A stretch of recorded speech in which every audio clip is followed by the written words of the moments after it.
Sağlam Radio 93 FM dinləyiciləri, hər vaxtınız xeyir olsun. Qarşıdakı bir saat ərzində mən Günay Xəlil və Afsar Plusaz saytının jurnalisti Elnur İsmailov bugün sizinlə olacaq. Xoş gəlmisən Elnur, necəsən? Xoş gördük Günay, çox sağ ol, sən necəsən? Mən də yaxşıyam, çox sağ ol. Misli Premyer Liqasında 10-cu tur geridə qalıb və bizi qarşıda 11-ci tur gözləyir və bu isə o deməkdir ki, artıq birinci dövrənin sonlarına yaxınlaşırıq. Növbəti turdan etibarən birinci dövrə yekunlaşacaq. 10-cu turun qarşılaşmalarına baxınca bəzi maraqlı hesablar qeyd alındı, nəticələr qeyd alındı. Bunlardan biri Neftçi və Kəpəz komandalar arasında baş tutan oyunda qeydə alındı. Eyni zamanda Qarabağ İmişli oyunu ilə start götürə bilərik ki, həmin qarşılaşmada da Qurban Qurbanovun əsəbləşməsinin davamı gəldi. Yenə də sinirli bəzi epizodları oldu. Qarabağ İmişli qarşılaşmasına gəlincə 2-0 hesablı bir qələbə qazandı Ağdam təmsilçisi. Chelsea ilə oyuna 2-0 hesablı qələbə ilə yollanır.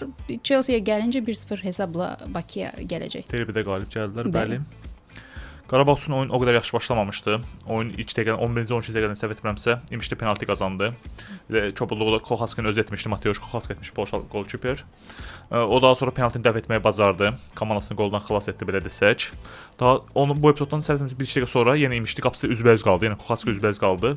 Biraz oyun üçün də səriştəsizlik oldu, amma Koxask orada da deməli yaxşı bağlamışdı epizodu. Orada da Qarabağ qoldan sovuşdu. Maç ümumiyyətlə ilk hissədə İmişli yaxşı təsir başlayırdı, xeyli yaxşı təsir başlayırdı. Yenə belə arxaya qaçılan 2-3 epizod daha oldu İmişli tərəfdən.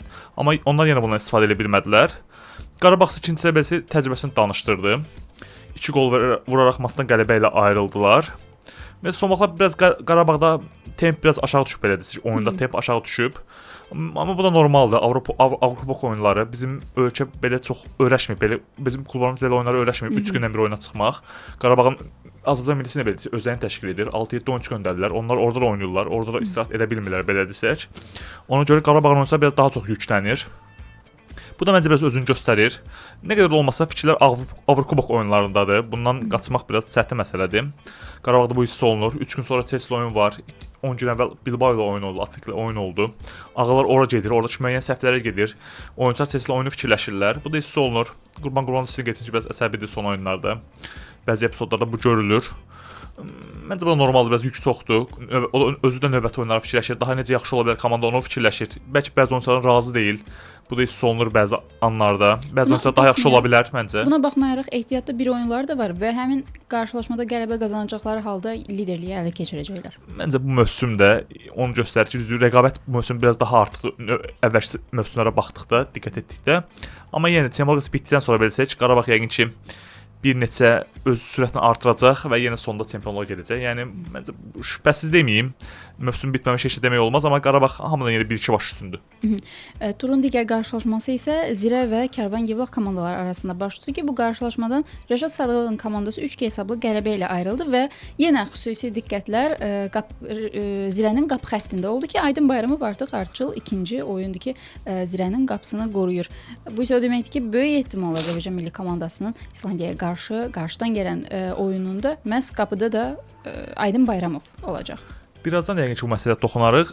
Mən gözləyirəm ki, Rıza da o Neftçi Samir Abbası ona şans verəcək. Moiklə Kəpəzlə oynada ona şans verə bilər Rızaya. Amma belə olmadı. Amma Rəşad Sadıqov onun əksinə Aydın Bayramova son 2 oyunda şans verdi. Ötən mətbuat konfransında demişdi ki, mən Thiago Silva ilə bu barədə danışmışam. Bu növbəti artıq 2 oyun keçdi. Növbəti 2 oyunda Aydın qapıda olacaq. Aydın necə də 2 oyunda qorudu qapını. Hətta Karvanın bu oyundakı birinci qolunda Aydının səhvi də vardı. Məncə səhv onda idi. O topu beləcə qapısı buraxmamalıdır. Məncə səhv böyük hissəsi Aydında idi. Düzdür, başqa adamlar günahlandırma olmur, amma səhvi məncə böyük hissəsi Aydında idi. O top buraxası top deyildi. Amma yenə də bugünkü oyun üçün milli komandanın qapısı qoymağı beləcə çox böyük namizəd yoxdur. Dünənki oyunda Mehdi Cənnətovu canlı sumqayıtda izləyirdim. O da beləcə çox güvən vermir. Elə məncə Aydın bu gün bir nömrəli namizəddir milli komandamızın qapısını qorumağa. Rıza da heç oynamır. Yəni heç oynamayan qapısını. Artıq son oyun ötən ilin mayındadır. Artıq 5-6 aya yaxınlaşır bu adam oynamır. Onu qapıya əmanət etmək rəqib də İslandiyada zəif rəqib deyil. İlk oyunda onlardan 5 dənə qol buraxmışıq. Yəni çətin məsələdir. Yəni ki, qapı Aydına etibar olunacaq. Əslində yayda Neftçinin keçirdiyi yoldaşlıq oyunlarında Rızanın qapıda olduğunu xatırlamıram. Elə Emil dururdu, sonra Piris gələndən sonra desən Piris durdu. Haqlısan, Poşla oyunlar da səhv etmirəmsə Emil idi qapıda. Əslən Emil olur. Çünki Rızanın da transfer söhbətləri gedirdi. Rıza gedə bilərdi o aralar. Transfer danışıqları var idi. Ona görə Rıza bir çox oyunda qapıda olmadı demək olar ki. Dedim olar oyun praktikası yoxdur. Oyun praktikası olmayan bir qapıçıya məncə əsas məsələ özgüvəndir. Rıza demək olar ki, onu itirib, bəlkə Rızanın sonuncu oyunda şans da verdi ona. Neftçi 2 ilə oynadı. Qəhvəli Neftçi 2 oyunda öz save-ini də paylaşmışdı öz Instagram storiesində. Onu da gördüm. Çətindir, asan deyil. O səviyyədən sonra gəlib Bistan oynamaq asan deyil. Yəni Rıza'yı da itirə bilərik. Yəqin ki, yanvarda Neftçidən ayrılacaq belə gözlənilir. Amma hələ ki, yəqin ki, qapı aydın görünür, belə desək.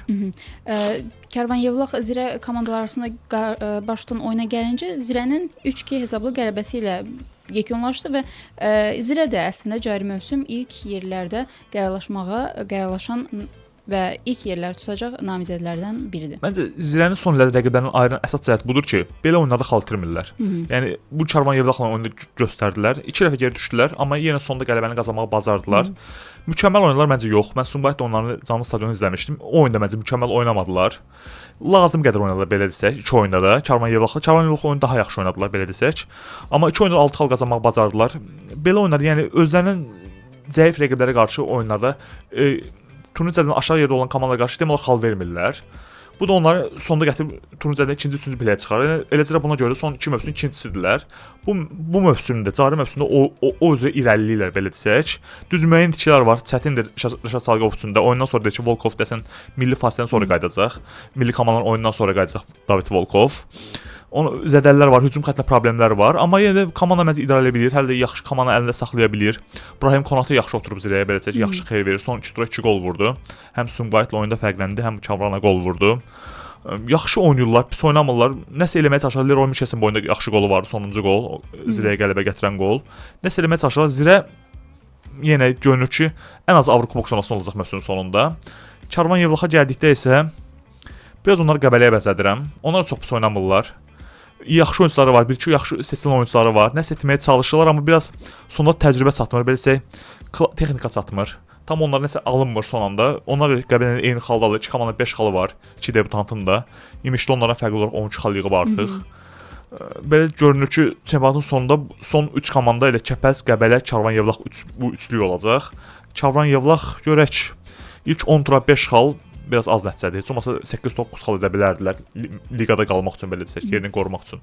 Turun ən maraqlı mənə görə qarşılaşmalardan biri, həm də komandalar arasında rəqabət də bütün illər ərzində maraqlı olur. Söhbət Neftçi və Kəpəz qarşılaşmasından gedir. 5-1 hesablı Neftçi qələbə qazandı. Daha öncə Moiki 6-2 hesabı ilə məğlubiyyətə uğratmışdı Azərbaycan kubokunda və hazırda növbəti böyük hesablı qələbəsini də qazanmış oldu Misli Premyer Liqasında. Bu nəticə bizə nə isə deməyə əsas verirmi? Neftçi artıq Abbakarın gəlişindən sonra da və hətta digər oyuncular da bu qarşılaşmada sambo dublə imza atmışdı. Emin Mahmudov fərqlənmişdi. Eyni zamanda Vargas qollardan birinin müəllifi olmuşdu. Yenə Abbakar fərqlənmişdi. Neftçi nəhayət mövsümün əvvəlində o verdiyi sözləri reallaşdıra biləcəkmi? Qəbələ ilə oyunda saysaq, Neftçi son 3 oyunda 13 qol vurub. Bu bizim öyrəşdiyimiz Neftçi deyil beləsə son illərdə ən azından. Qol yollarında son oyunda problem yoxdur. Mövsümün əvvəlindən ən böyük problem bu idi. Abunun gəlişi bu problemi həll etdimi? Hələlik hə görünür, amma ümumi plana baxmaq lazımdır. Təkcə Qarabağ oyunu saymıram. Növbəti oyunlar da məncə vacib olacaq. Səbət məncə ondan 1-2 tur sonra Araz Naxçıvanla da oyun olmalıdır ikinci dövrədə. Beləcə ki, oyunda məncə Neftçi üçün vacib, Neftçinin gücünü görmək üçün vacib. Çünki Qarabağ hamına 1-2 baş üstündür. Yəni Qarabağ məğlubiyyət də Neftçi üçün faciə sayılmamalıdır. Amma ümumi planda bəli Neftçi daha yaxşı görünür, daha stabil görünür. Bu oyunda da mükəmməl oynadılar. Müəyyən anlarda bəli, Kəpəzdə müəyyən anlarda şansları var idi. Amma artıq ələ düşən şanslar istifadə edildilər. İlk gol penaltidən gəldi, kapitan fərqləndi, Emin Mahmudov fərqləndi. Daha sonra Abu bir-iki epizod alınmadı, sonra 3-cü epizodda fərqləndi və hesabı 2-0 etdi. 3 oyun 4 gol oldu Fensan. Mükəmməl başlanğıcdır, yəqin ki. Mövsümün bombardiri ola bilər? Azərbaycan çempionatında gol sayıları az olur. Ona görə Abunun məncə xeyli şansı var bunun üçün. Bəli, ola bilər. Hazırda Semakaladır 6 golla. 5 gol Joylen Spikes vurub, Sabahın Miçesi. Ona görə çata bilər, bəli ola bilər. Niyə də yox? Abunun da bu səviyyəsi var. Bəlkə Abu bombardier olsa Neftçi üçün də ilk 4-lükdən, ilk 3-dən danışmaq olar. Çünki Neftçinin ehtiyacı var buna. Sambu da bu oyunda dubl etdi. 4 gola çatdı o da. Ehtiyat forvarsı məncə Sambu da yaxşıdır. Ehtiyat üçün yaxşıdır. Bəlkə ilk 11 üçün səviyyə onu çatdırmırdı, amma ehtiyatda olanda bəlkə hətta mən oyun vaxtı düşündüm ki 4-4-2 oynaya bilər Neftçi. Abu Sambu bir yerdə də bəzən yoxlamaq olar bunu. Bəzi oyunlarda ən azından yoxlamaq olar. Samir Abbasov bunu yoxlaya bilər. Vargas, İmat Faraj, Leo Ortiz Ortiz Keçən oyunu yaxşı idi. Qəbələ oyunda əsasən. Bu oyunda da İmad Vargasla tərəflərini gördük. Onlar bəzən öz səviyyələrini göstərirlər, bəzən öz hərəkətlərini göstərir, amma oyunda davamlılıqları məncə çox aşağıdır. Amma Abudan sonra mən də onların artacaqlarını gözləyirəm. Çünki onlar artırmasa tək Abu ilə olası iş deyil məncə. Abunun da artıq müəyyən yaşı var, müəyyən fiziki gücü var. Amma Abu yəni oyunu çox dəyişib. Görək Qarabağ oyunda nəsə edə biləcəkmi? Oyunda da gol vursa, 3 oyun ardıcıl gol, hətta kubokda 4 oyun. Görək Neftçi üçün fantastik başlanğıc olar Abu ilə. Abu ilə yenidən başladı Neftçi belə desək. Neftçi Kəpəz qarşılaşmasında sən təyinat almışdın, həmin oyundaydın və oyundan sonra keçirilən mətbuat konfransında Azər Bağırovun hakimliklə bağlı üsyanı var idi və hətta bu sözləri işlətdi ki, dinimizə görə 3 hakimdən ikisi cəhənnəmlikdir. Hələ də açıq başa düşmürəm ki, orada nə demək istəyir. Oyundan sonra səhv eləmirəmsə də bəzi saytlar deyib ki, mən bunu gərək qarşılamazdım, bunu səhv etmişəm, gərək bu haqqda açıqlama verməzdim. Oyun vaxtı əsəbidir, oyunun hakimi Rəvan Hamzazadə idi. Rəvan Hamzazadə müəyyən ilk hissədə müəyyən bir epizodu oldu onun. Əsəbləşdi onunla ki, belə olmaz filan. Sonra oyundan sonra da yenə davam edirdi. Məncə onu başa düşmək olar. Komanda o gələndən sonra müəyyən daha dirsəliş görünür. Yəni ki, böyük ehtimal heyətdən də razı deyil. O gedəndən sonra heyət biraz dəyişdi, yayda transfer edildi. Yəni ki, yeni heyətdən də razı deyil. Komandanı tam olaraq bəyənmir, amma bunu deyə bilmir təbii ki. Bir transfer olsa səhv etmirəmsə, onlar köhnə oyunçuları yeni qaytaracaqlar. Hətta komandada bir gediş də oldu. Bir güclü oyunçu gedir, bir güclü oyunçu gələcək yəqin ki komandaya. Neftçi üzr istəyirəm. Kəpəz ilk qələbəsini məhz Azər Bağırovun rəhbərliyi altında qazandı. Qarabağ oyunu da yaxşı idi. Qarabağ oyunu da xeyli yaxşı idi. İndidən çəkinir. Neftçiyə də böyük hesablı məğlubiyyətdən sonra fikirləşir ki, gələcək günlərdə, bəlkə aylarda yenə postu, vəzifəsi təhlükə altında olacaq. Belə davam etsə olmaq ehtimalı var. Məğlubiyyətlər gəlsə, çünki hələ ki Qəbələ ilə Karvanın böyük fərqi yoxdur. Bir oyunluq fərqi var. 2 xallı bir oyuna bağlamaq olar fərqi. Ona görə hələ ki böyük təhlükə yoxdur. Çünki Azərin də keçmiş, Azər Bağırovun da keçmişdə Kəpəzdə etdiləri var. Müəyyən bir bazası var belə desək. Ötən mövsüm etdiləri var. Ona görə məncə ona güvənmək olar. Ən azı şans vermək lazımdır. Ən azı məncə ikinci növbəni bitirməli Azər Bağırov. Yəni o qədər şans vermək lazımdır. O qurulan heyət onun heyət deyil. Müəyyən bir şans vermək. Heç olmasa qış transfer pəncərəsi görməlidir. Orada bəlkə özünə heyətini qurmalıdır. Məncə ondan sonra hətta Kəpəzin liqada qalmaq şansı da var. Müəyyən xal toplaya biləcək Kəpəz. Çünki artıq biz öyrəşmişik. Son 3 mövsüm belə başlayıblar. Ardıcıl məğlubiyyətlər sıralanıb, sonra isə məşqçi dəyişib və ondan sonra Kəpəz tamamilə fərqli bir Kəpəz görmüşük. Hətta Azərlə gəlişi, Azər Bağırovun gəlişindən sonra biz bunu yenə şahid edirik, amma biraz desək, düşünsək fikstura biraz çətin idi. Qarabağ səfəri, Neftçi səfəri, buna imkan vermədi belə desək. Şamaxı səfərdə məğlubiyyətlər o yaxşı idi. Sonra İmişli oyun qapısının qırmızı vərəqəsi bütün planları pozdu belə desək. Oyunda da 10 nəfər qaldılar. Yəni biraz şanslıqlar da oldu. Ona görə məncə Azər Bağırova biraz şans vermək lazımdır. Salam Radio 93 FM-də Offside dinləyirsiniz. Reklam və musiqi fasiləmiz olacaq. Daha sonra buradayıq Offside-da. Verilişimizə qaldığı yerdən davam edəcəyik. Dalğanı dəyişməyin. Misli Premyer Liqasında 10-cu turun son 3 oyunu qalıb. Bunlardan biri Turan-Tovuz və Şamaxı komandaları arasında başdan görüşdü ki, Turan-Tovuzun Tovuza qayıtması ilə əlamətdar oldu və eyni zamanda İlk qayıdışları ilə də cari mövsümün tamaşaçı rekordu da qırılmış oldu. 5800-ə qədər tamaşaçı Turan-Tovuz Şamaxı matçında iştirak elədi. Daha öncə rekord Sumqayıt Neftçi qarşılaşmasında idi. Bəli, Mehdi Hüseynzadə adına Sumqayıt şəhər stadionunda 3500 azarkeş iştirak eləmişdi. Bu dəfə isə tamaşaçı rekordu elə Tovuzdaca da qırıldı. Qısaca desək, Tovuza futbol yaraşır. Bəli. Yenə Turan-Tovuz mövsümü 2 dəfə öz doğma meydanına çıxış etdi. Yeniliblər stadionu süni otdan təbii ota keçiblər. Azərbaycan futbolu üçün gözəl addımdır belə desək. Təki hər klubun həm təbii ot meydançası olsun, həm öz meydançası olsun. Azərbaycan futbolu üçün böyük problemdir. Belə bəlkə futbol inkişaf elər. Təbii ki, əsas da alt yaşlar üçün, alt yaş qruplar üçün də eyni biraz daha çox stadion olsun, daha çox onlar üçün məşq yeri olsun, oynamağı yeri olsun belə desək. Belə şeylər Azərbaycan futbolunun sonunda bəlkə inkişafına gətirib çıxara bilər, yavaş-yavaş klublar inkişaf edə bilər. Buna görə Turan rəhbərliyinə təşəkkür edib və təbrik etmək lazımdır. Dünən də beləcə Şamaxı ilə maçda hissənin sonlarında geri düşdülər. Tez erkən Robert Olabe, məncə mövsümün ən yaxşı transferlərindən biri adlandırmaq olar İspaniyalı futbolçunu. Demək olar hər oyunda fərq yaratmağı bacarır. Dünənki oyunda səhv etmirəmsə mövsümün 4-cü qolunu vurdu artıq. İkinci hissəyə başlayan kimi Turan qələbə qolunu vurdu. Oyundakı son qolu vurdu beləcək. Joarlen Batista. Turan üçün çox vacib qələbə idi. Liderliğini davam etdirdilər. 21 xal oldular. Növbəti tur səhv etmirəmsə Zirə səfəri var onların. Çox vacib oyundur. Hər iki komanda üçün çox vacib oyundur.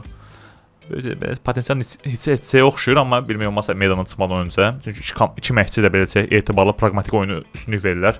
Rəşad Sadıqov bəzən bundan yayına bilir, amma Kurbanberdiyevin oyun stili bəllidir. Turan bu oyuna deyəm olar fərqli bir şey etmədi. Əvvəlki oyunlarda etdiyini etdi. Biraz beləsə oyunları sıxıcıdır. Yuxu problemləri üçün olanlar üçün biraz yaxşıdır, amma nəticə gəldiyi müddətcə məncə həmişə yaxşıdır. Nəticə gəlirsə əladır hər şey. 21 xal yığmağı bacarır. Məncə Turanın ötən mövsüm bu mövsüm arasında ən böyük fərqi odur ki, ötən mövsüm daha çox heçsə var idi. Amma mövsüm qələbə qazanmaq bacarılır. 7 qələbə, 3 məğlubiyyət var, 21 xal var. Məncə ortada çox böyük iş var. Əslində ötən mövsüm minimum vəzifəni yerinə yetirmişdilər. 4-cü yer tutmuşdular. Sonra Sabahın kuboku qazanmağı onların planlarını pozdu belə desək. Amma bu mövsüm daha iddialı, daha rahat görünürlər. Heyəti biraz daha genişləndirir bu mövsüm. Hər iki müdafiənin cinahına yeni oyunçular gətirildi. Serrano geri qaytarıldı. Olaba kimi transfer edildi. Hələ düzdür özünün doğrultusunda İbrahimə Vadici gəldi. O kubok oyunda Dinamo Leon səviyyəsində 2 ilə gol vurdu. Heyət daha genişləndirilib belə desək. Ozoviç kimi təcrübəli oyunçu komandaya qoşuldu. Qapıçı Baklov da pis qapıçı yoxşan verəcək. Ən azı böyük ciddi səhvini görməmiş hələ ki onun. Konovalov getdi, onu Igor Baklov əvəz etdi. Ümid Turan daha ideal görünür, daha yaxşı görünür. Ötən mövsümdə beləsə üstünə qoymağı bacarıblar. Ötən mövsümdə kifayətlənmədilər. Berdiyevin də məncə elə bunun üçün gətirilmişdi. Onun kimi iddialı bir məşqçi. Artıq il yarımına yaxın Azərbaycanda işləyir. Məncə hələ ki onun istədiklərini alırlar. Çünki məncə ondan bəzən mətbuatda görürəm ki, onun oyun stili mən də bəzən bezmək olur. Oyun stili də çox xoşa gələn oyun stili deyil. Amma nəticə verirsə, adamın oyun stili belə 70-dən çox yaşı var adamın artıq. Neçə ildir belə oynayırsa, onun oyun stili dəyişmək istəmək məncə mənə biraz mənasız gəlir. Adam belə oynadı, illərdir belə oynadı. Yəni oyun stili budur. Qarşıda 2 dövrə var hələ ki və mövsümün axırına düzdür. İndidən düşünmək o qədər də düzgün olmazdı. Lakin Turantovuz Avrokuboklara vəsiqə qazanan komandalardan biri olsaydı, Qurban Berdiyevin komandası uğur qazana bilərmi Avrokuboklarda? Ən azından mərhələ adlaya bilərmi? Mən bu Turantovuzun ən azı heyət yeni gücləndirəcəklər, belə getməzlər Avrokuboklara. Ən az bir mərhələ keçəcəyini gözləyirəm. Çünki oyun stili məncə orada uyğun ola bilər. Daha praqmatik oyun stili var Qurban Berdiyev. Yəqin ki, orada rəqibi analiz edib daha yaxşı hazırlaşacaq Berdiyevin komandası oyuna. Berdiyev həm də köməkçilərin birlikdə. Ona görə məncə Turanın müəyyən bir şansı ola bilər. Düzdür deyirlər ki, məsələn Turan getsə orada şansı olmaz. Elə bir o bir komanda gedir, hamısı 2-3 mərhələ mi keçir? Turantovuz da məncə onlar qədər şansı olar. Onlar müəyyən qədər öz ölçülərini, öz potensiallarını oynaya bilərlər. Məsələn, bu il Araz Naxçıvana gedəndə onların heç çox adam bir şey gözləmirdi. Amma onu ilk mərhələdə güclü Aris mübarizəni kənarlaşdırmışdı. Turantovuz da bunu bacara bilər. Təbii ki, deyirəm, güclü bir komanda, amma müəyyən öz səviyyəsinə düşən komanda ilə başa-baş oynaya bilərlər. Məncə bu potensialları var. Və baş tutan son qarşılaşma bu gün də daha bir görüş keçiriləcək. Dünən Sumqayıt Araz Naxçıvan qarşılaşması oynanıldı və bu qarşılaşmadan Saşa İlçin komandası 3-2 hesablı qələbə qazandı. Həmin qarşılaşmada sən də var idin. Oyundan sonra maraqlı əhvalatların da olub. Əvvəlcə görüşlə bağlı təəssüratlarını alardıq. Məncə turun ən maraqlı oyunu idi. Məncə Araz Naxçıvan hesabla önə keçənə kimi oyunda üstün tərəf Araz Naxçıvan təmsilçisi idi. Elmar Baxşemin komandası məncə meydanda yaxşı oynayırdı, yaxşı da oynayırdılar. Hətta Sumqayıt ilk golunu vurana kimi də yenə meydanda Araz Naxçıvan daha yaxşı idi məncə. Biraz ilk gol Roy Çihatın özünün yaratdığı bir gol idi məncə. Ondan sonra da fərqli tezliklə bağladı. Hesab belə yapışdılar. Şarlboli vurdu, səbitləməsi ikinci hissədə isə Patrik gözəl gol vurdu. Düzdür, Mehdi Zəynət o topu çıxara bilərdi. Amma nəysə, Patrik yaxşı vurdu o topa belə desək. Ondan sonrası Sumqayıt tamamilə üstünlüyü məncə oyunda boyunca ələ aldı. Saşa İlçin oyunda bəzi dəyişikliklər etdi. Ronaldo oyuna sonradan daxil oldu və qolunu da vurdu elə. Rüstəm də dönən yaxşı. Düzən bəzi anlarda son anlarda bir qərarları biraz mübahisəlidir Rüstəm. Daha yaxşı qərarlar versə komanda oyunun son dəqiqəsində biraz gülməli vəziyyətdə bir qol qazırdı. O vəziyyətdə faydalanmalı idi məncə. Qapıçı üzbəüz idi. Topa çox pis vurdu belə desək üzbəüz vəziyyətdə. Qapıçı ilə ümumi Sumqayıtın məncə dəyişiklikləri Saşa İlçin həm Sumqayıtın köməyinə çatdı belə desək. 3-2 sonda qələbə qazandılar. Tam ürəyi asan oyun deyildi məncə Sumqayıtın oyunu. Daha yaxşı olmalı Saşa İlçin komandası məncə. Çempionatın əvvəlində biraz daha çox şey vəd edirdi Sumqayıt, amma artıq bu gəldi. Düzdür ki, qələbə çox vacib idi onlar üçün. Araz da o qələbə ilə turnir cədvəlini üstələdilər. 17 xal onlar oldu, 16 xal Araz qaldı. 17 xal Sumqayıt oldu, 16 xal da Araz qaldı. Amma daha yaxşı olmalı Saşa İlçin komandası. Məncə dünənki oyun növbəti uğurlar üçün, daha güclü rəqəblərlə oyun üçün qələbə üçün yetərli deyil. Və oyundan sonra maraqlı bir əhvalat yaşanmışdı. Sosial şəbəkələrdə də gündəm oldu. Əliyar Ağayevin FIFA dərəcəli hakimimizin Sumqayıt qatarı ilə oyundan Bakıya qayıtması. Maraqlı fakt budur ki, 2 gündən sonra Çempionlar Liqasında hakimlik eləyəcək Arsenal Praq oyununda. Epizodu daha da maraqlı olan oydu. Günorta xəbərini aldıq ki, Əliyar Ağayev 2 gün sonra Slavia Praqa Arsenal oyunu idarə eləyəcək. Açığı təzədə oturmuşduq yerimizdə qatarda, Sumqayıt qatarında Bakıya gəlirdik. Jurnalist dostum İsmail Xeyrullayev deyir ki, sağına bax, Əliyar Ağayev ordadır. Mən tez söndüm, baxdım. Dedim ki, onlar şəklini çəkim. Dedi, sağ olsun dedi. Niyə dedi, belə sosial şəbəkələrdə paylaşmaq üçün sağ olsun razılaşdı. Maraqlı bir ana alındı məncə. Sonrası da məncə maraqlı oldu. Düşəndə müəyyən bir problem oldu. Sağ olsun Əli Ağayev tez orada onun köməyi ilə oradan çıxış edə bildim. Onun köməyi ilə ona da 2 gün sonrakı oyunda uğurlar arzulayıram. Uğurlar arzulayırıq. Verdiyi qərarlar düz olsun, doğru olsun və bugünün son qarşılaşması Misli Premyer Liqasında sabah Qəbələ oyunu ilə Misli Premyer Liqasının 10-cu turuna yekun vurulacaq. Bu qarşılaşmadan gözləntilərin necə olardı Sabah və Qəbələ komandaları? Qəbələyə hava və su kimi xal lazımdır. Artıq belə desək, ucuqlar qədər ucublar, artıq nəsə etməlidirlər. Çıxadacaq komandası pis oynamırlar. Oyunları maraqlı, rəngarəngdir. Hər oyun nəsə etməyə çalışırlar. Hər oyun demək olar 2-3 epizodları olur. Hətta bunlar real şanslar belə demək olar. Sonda ustalıq səviyyəsi çatmır, müəyyən şanslıqlar olur. Qol olmur belə desək. Qol vurduqları oyunda bəzən uda bilmirlər. İmişli zəfərdə 2-0 öne keçmişdilər. Sonda HC-yə razılaşmalı oldular. Oyunlara mübahisəli bir hakim qərarı var idi. Favorit Sabahdır. Son oyunlar daha yaxşı nəzər çarpırlar Sabah. Araz Naxçıvanlı da oyunda son anda qələbəni əldən vermişdilər. Son vaxtlar Sabah Dambrauskası beləcə işi son vaxtlar görünməyə başlayıb artıq. Mikes təzədən qayıtdı, ötən tur qoluna vurdu. Formada görünür. Simitsin gəlişi Sabahda məncə çox şey dəyişdi. Komanda ilə bir Simits gəlişinə oturdu belə desək. Deməli hər gəldi oynaməlidir, oynayır. Onun karyerası da bəllidir. Azərbaycan xeyli səviyyəli oyunçudur. Puxaçın özü də, Simitsin özü də. Amma mən Simitsi fərqləndirərdim. Çox xeyir verir komandaya Sabaha. Dambrauskası məncə artıq yavaş öz işini görməyə başlayıb. Bugünkü ölçədən Sabaha bir addım öndə görürəm Qəbələdən. Və 10 turdan sonra Misli Premyer Liqasına turnir cədvəlinə nəzər salsaq, kim hardadır? Bir buna nəzər salacaq. Torontoz hazırda 21 xalla liderliyini davam etdirir. Qarabağın 20 xalı var, bir oyunda əskikdədir. Zirə komandası 19 xalla 3-cü yerdə qərarlaşıb, 17 xalla Sumqayıt 4-cüdür. İlk 5-li isə Araz Naxçıvan 16 xalla tamamlayır və daha sonra Sabah komandası gəlir 6-cı yerdə, 15 xalı var, 8 oyun keçirib. Bugün də daha bir oyunu keçirəcək. Neftçiyə gəlincə 15 xalla 7-ci yerdə qərarlaşıb. Daha sonra isə 12 xalla İmişli, 10 xalla Şamaxı, 5 xalla Qəbələ və Kərvan komandaları müvafiq olaraq 10-cu və 11-ci yerlər bölüşürlər və 3 xalla cəmi bir qələbə ilə Kəpəz Misli Premyer Liqasının outsiderdir hazırda. Bu komandalardan sıralamada hər hansısa bir klub varmı ki, cari mövsümki nəticəsinə görə səni təəccübləndirib? İmişli adını seçmək olar burada. İmişli xeyli başına yuxarı tutulan pesin 13 xal gözlənilməzdi onlardan. Müəyyən səbəb məsələn Karvanla Qəbələni bəlkə gözləmək olardı, amma İmişlidən açıq çox gözləmirdim. Mövsümün əvvəlində hamı deyir ki, Çexiya 3-cü liqasına baş məşq gətiriblər, Josh Kaşkilyan gətiriblər. Bununla nə olacaq? Amma bugün görürük ki, o komanda xeyli yaxşı oynayır. Deməli Qarabağla da xeyli yaxşı oynadılar. Hər komandalar başa-baş oynayırlar. Zirədən xal aldılar. Qəbələni 2-0 geridəyirlər, onunla hesabı geri döndürməyə bacardılar. Özlərlə bir yerdə Premyer Liqaya yüksələn Karvana 3 gol vurdular. Hamı ilə demək olar ki, baş-baş oynamaq bacarırlar. Hamı da xal almağa çalışırlar. Əllərindən gələni edirlər. İmişli məncə maraqlıdır. Əslində Torontovuzla lider olacağını gözləməzdim yəqin ki, mövsümün əvvəlində. Düzdür, başqan Etram bəyin iddialı açıqlamaları vardı, amma açıq mən lider olacağını gözləməzdim. Bəlkə Zirə, Sabah və ya başqa bir komanda, amma Torontovuzu gözləməzdim zirvədə. Bəlkə mövsüm geri çatma ola bilərdi, amma biraz çox erkən zirvəyə çıxdılar məncə. Belə məncə o birlər digər qanuna uyğunluq göstərir. Sumqayıtdan da bəlkə biraz bu qədər 17 xal əslində deyirəm oyunlarını tam bəyənmədim, amma 17 xal da Sumqayıtdan biraz yaxşı xal yığıldı Sumqayıtda. Torontovuzdan cəmi 6 xal geridə olan komanda Neftçi növbəti turda 11-ci turda Qarabağla üz-üzə gələcək və həmin o 6 xalı yəni 2 qələbə ardıcıl 2 qələbə qazanarsa, o zaman yəni çatmaq ehtimalı böyükdür mövsümün gedişatında. İlk komandalardan, ilk yerdə qərarlaşan komandalardan xallar alacağı təqdirdə.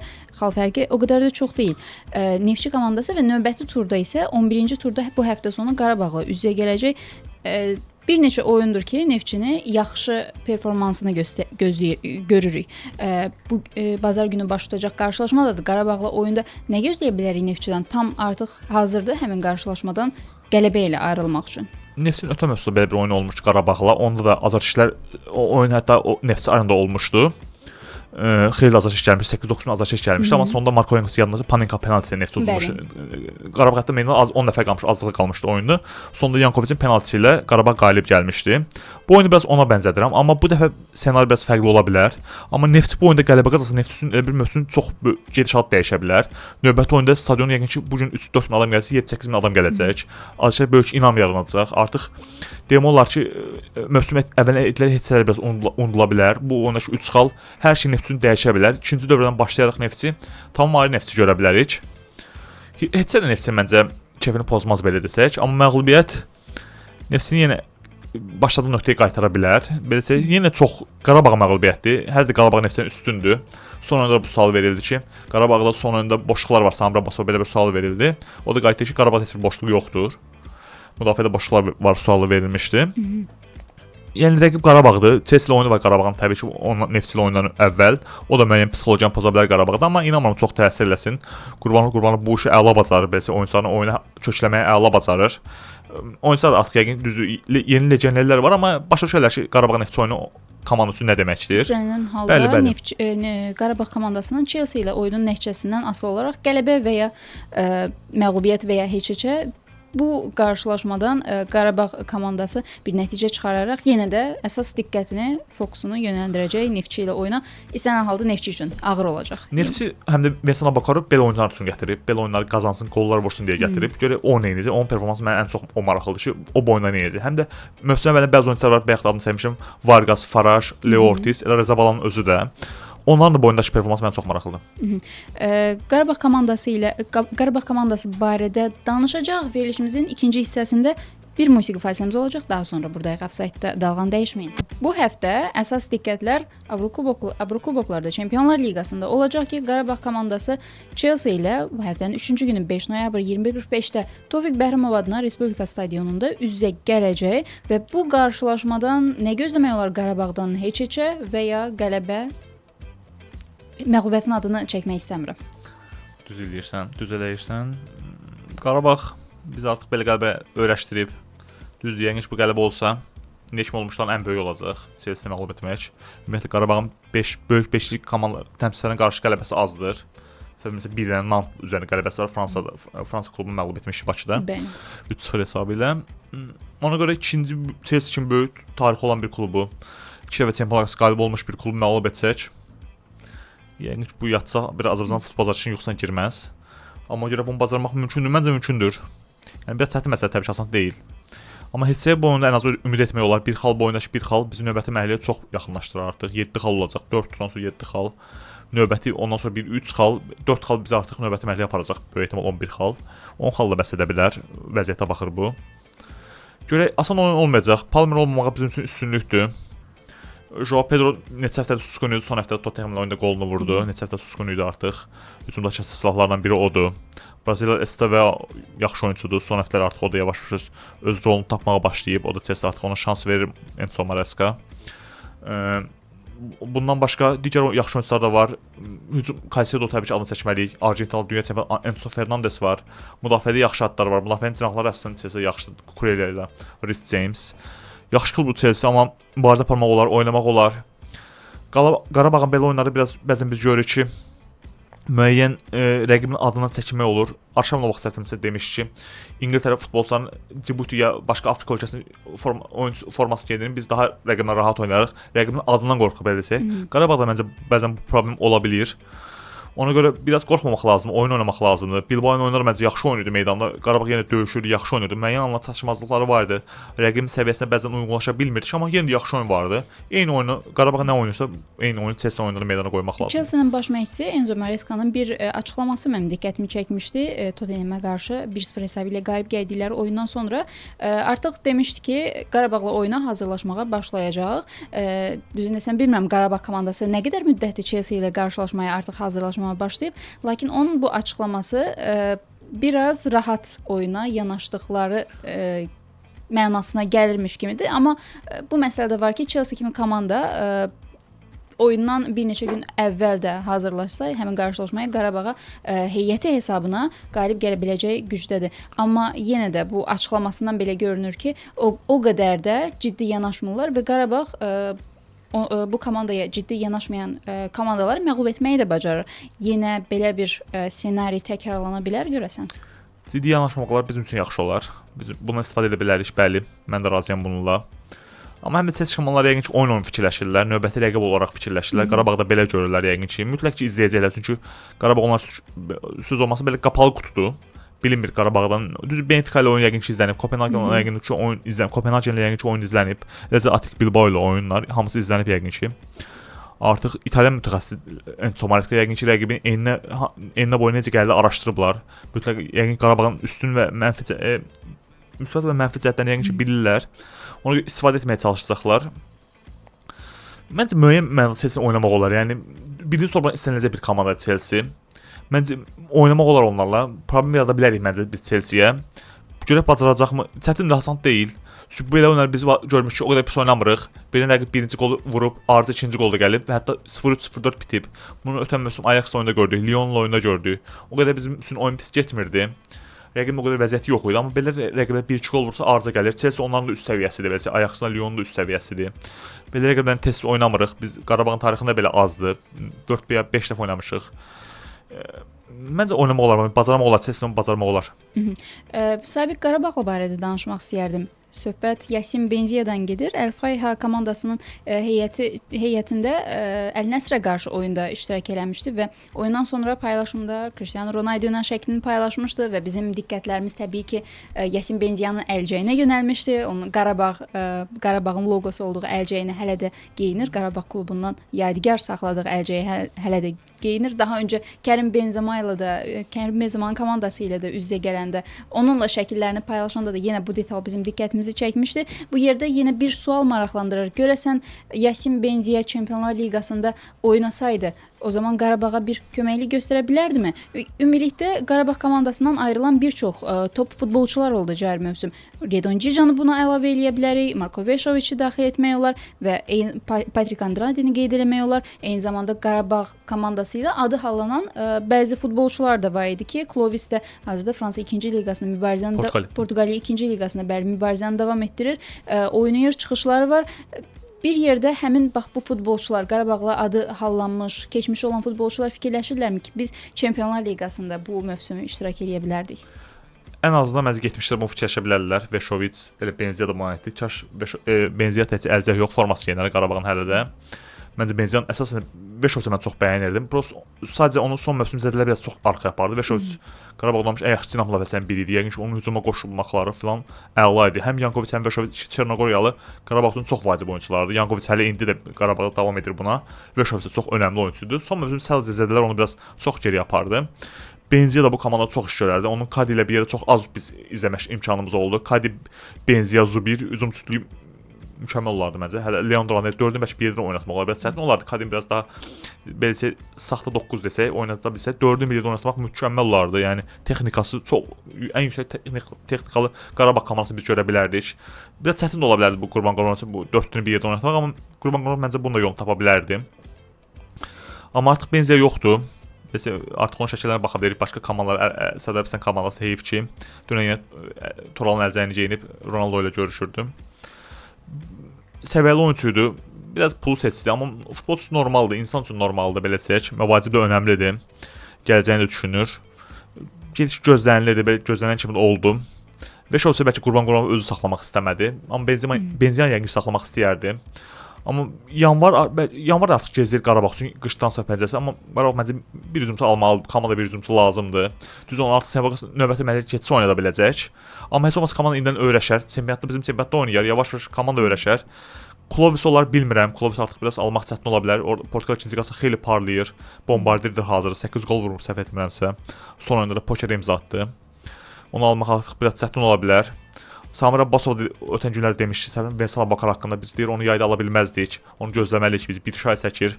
Neftçi Veysel Abakar çempionatda 9 tur oynada bildi. Qarabağın bu qədər vaxtı da yoxdur. Çempionat üçün iştirak icazəsi verməlisən. Qarabağ bu qədər gözləyə də bilməz. Çətindir Azərbaycana yaxşı oyunçu gətirmək. Görək Qarabağ artıq adını duyurur. Bəlkə bundan sonra biraz Qarabağ üçün daha asanlaşır. Ən azından Qarabağ üçün asanlaşır yaxşı oyunçu gətirmək. Qarabağ komandasına Chelsea ilə bu həftənin 3-cü günü başlayacaq oyunda uğurlar arzulayırıq və Qarabağın simasında, qazandığı qələbələrin simasında bilmirəm bu detal da sənin diqqətini çəkib yoxsa yox, futbol gündəmində ümumiyyətlə futbolu izləyən azərkeşlər, tamaşaçılar, azərbaycanlılar xoşbəxtdilər. Bunu sosial şəbəkələrdə yenə gündəm olan bir videonu misal çəkərək göstərmək olar, qeyd etmək olar. Röyanın konserti keçirilmişdi və həmin konsertdə bir tamaşaçı səhv eləmirəmsə Qalatasarayın Trabzonla oyununu izləyirdi. Röya da əslində müğənnimiz də həmin görüntüləri göstərdi, telefonu göstərdi və deyir, məni qoyub bu oyuna baxırsan. Kişilər bəzən xanımların məcburiyyətindən bəzi yerə iştirak edə bilirlər. Bu da yəqin ki, onlardan biri olub. O anda da Galatasaray oynayırmış. Galatasaray üçün vacib bir oyun, Trabzonla oyun. Heçsə başa çatdı, qol olmadı oyunda. Həmin insan da oyunu izləməyi seçib. Həyat yoldaşı yanındaydı. Röyanın xoşuna gəlməyib bu an. Bunu paylaşıb, deyir, mən burada oxuyuram, sən məni dinləmirsən, oyuna baxırsan. Onu da başa düşmək olar. Asan deyil. Oyunu izləmək istəyib, həyat yoldaşında belə şey xətrinə dəyə bilməyib, həm konsertə gedib, həm ikisini də bir arada etməyə istəyib, amma belə görünür bacarmayıb tam olaraq. Mənə maraqlı olur ki, ondan sonra da izləməyə davam etdim, yoxsa yox. O mənə çox maraqlıdır. Görüş qolsuz başa çatmışdı. Məncə konsertinə köklənsəydi həmin adam daha yaxşı olardı. Elə bəlkə o da köklənməyə seçib sonra Royanın sözlərindən sonra bəlkə köklənməyə seçib olar. Salam Radio 93 FM-də Əfsaydı dinləyirsiniz. Musiqi və reklam faizimiz olacaq. Daha sonra buradayıq Əfsaydı. Dalğanı dəyişməyin. Radio 93 FM-də Əfsaydı qaldığı yerdən davam edir və bu həftə Çempionlar Liqasında bəzi maraqlı qarşılaşmalar keçiriləcək. Bunlardan biri sabah gecə saat Bakı vaxtı ilə 00:00-da başlayacaq. Liverpool, Real Madrid komandalar arasında olacaq. Bu qarşılaşmadan nə gözləmək olar? Bu komandalar əslində son mövsümlərdə bir neçə dəfə üz-üzə gəliblər, amma ən yadda qalanı 2018-ci ilin finalı idi. Liverpool əfsanəsi Steven Gerrard ötən günlər demiş ki, Arne Slot Real Madrid qalib gəlməlidir. Çünki son vaxtlar onlar üçün işlər yaxşı getmir. Son 8 oyun 6 məğlubiyyət. Real Madrid məğlubiyyətdir. Növbəti oyunda Liverpool Manchester City ilədi. Belə desək, böhran daha da böyüyə bilər. Arne Slot işini itirə bilər bu maçların sonrasında.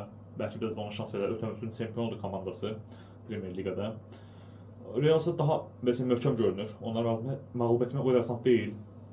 El Clasico'da yaxşı oynadılar, daha sonra Valencia'nı da rahat oyunda məğlub etdilər. Real Madrid məni təəccübləndirir cari mövsüm. Mən gözləyirəm ki, hardasa Xabi Alonsonu büdürəcək, amma hələ ki davam edir. Səhv etmirəmsə bu mövsüm 13 oyun, 12 qələbə, bir məğlubiyyətdir. O məğlubiyyət Atletico səfəri idi. Çempionlar bütün oyunları qələbə qazanılıb. Böyük hesablı bir məğlubiyyət idi. Bəli, 5-2. Mbappé yaxşı oyundur. Real Madrid üçün bu yaxşı xəbərdir. Mbappé əla görünür, əla formadadır.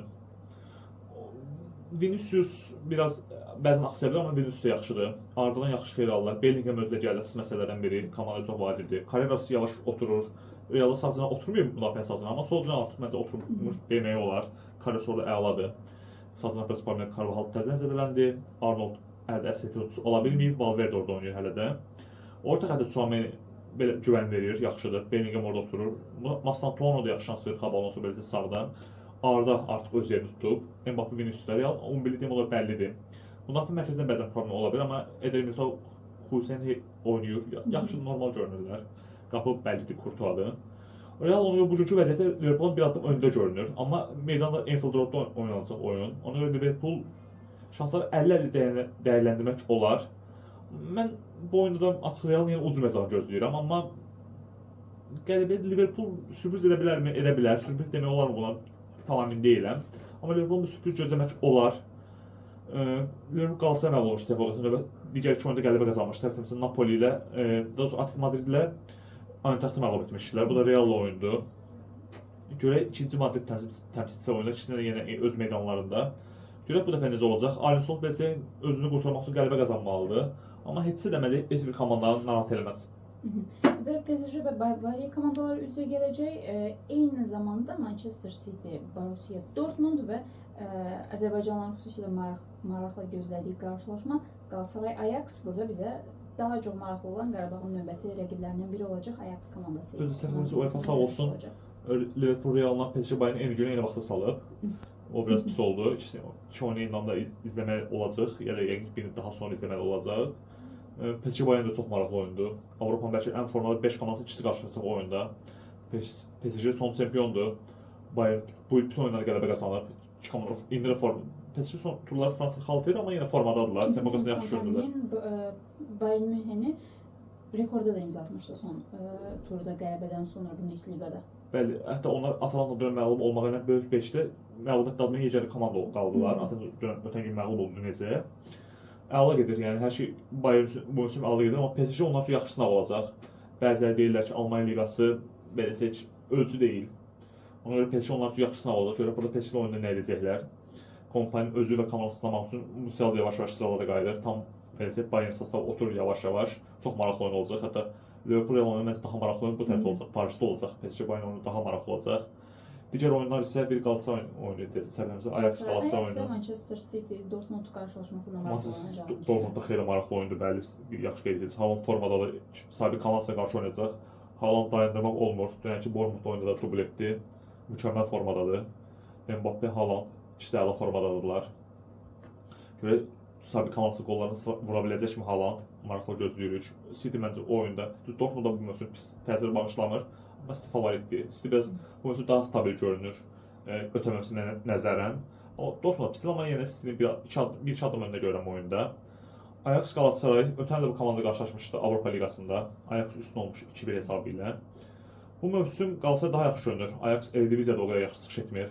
Səbəbim baxırsan sonuncu ola bilərlər. Onlar 3 oyun üstünə məğlub oldular. Səbəbim sonuncu belə ola bilərlər onlar bu mövsüm. Galatasaray 6 xal toplamağı bacarıb. Həm Bodo Glimti məğlub etdilər, həm Liverpool məğlub etdilər evlərində. Eintracht məğlubiyyətini biraz unutdurdular. Bu oyundakı qələbə və xal 3 xal və qələbə və heçsə Galatasaray narazı salmaz, heçsə razı olurlar. Bir xal razı olur, səfərdən bir xalı qayıtmaq. Məğlubiyyət amma məncə Galatasaray üçün o qədər yaxşı nəticə olmaz. Çünki Ajaxın bu vəziyyətdən məncə istifadə etmək lazımdır, xal almaq lazımdır. Deyim olar İlkay boyunda olmayacaq. Singoson oyunda qayıtmış Trabzon oyunda, bu oyunda dəqiq heyətdə olacaq. Yunus'un oyunu qaçmaq şansı var, bayaq oxuduğum xəbərlərə görə. Ona görə müəyyən Yunus və İlkay olmasa Galatasaray biraz xüsusi səhnə çəkə bilər, yaradıcılıq özəlliklə xüsusilə bəzi problemlər yaşaya bilər. Amma Galatasaray asan səfər deyil. Açıq Galatasarayın səfəri biraz qəribə görmək çətindir, amma oyunu heç başa vura bilər Galatasaray. Çünki bu il Galatasaray Trabzon 5 yaşlı oyunda görür ki, oyunu arxa planlara oynaya bilirlər. Gözləyərək də oynamağı bacarırlar biraz.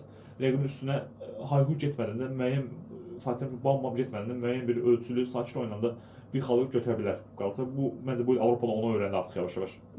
Maraqlı qarşılaşmalar bizi Çempionlar Liqasında gözləyir və bizə ayrılan vaxt başa çatır. Təşəkkürlər Elnur, bugün gəldiyin üçün. Təşəkkürlər Günay dəvət üçün. Bir saat ərzində Əfsaydı dinlədiniz. Sizin də sabaha qədər sağ olaşırım. Sabah saat 3-də Əfsaydı düşməyin unutmayın. Hələlik özünüzə müraciət olun.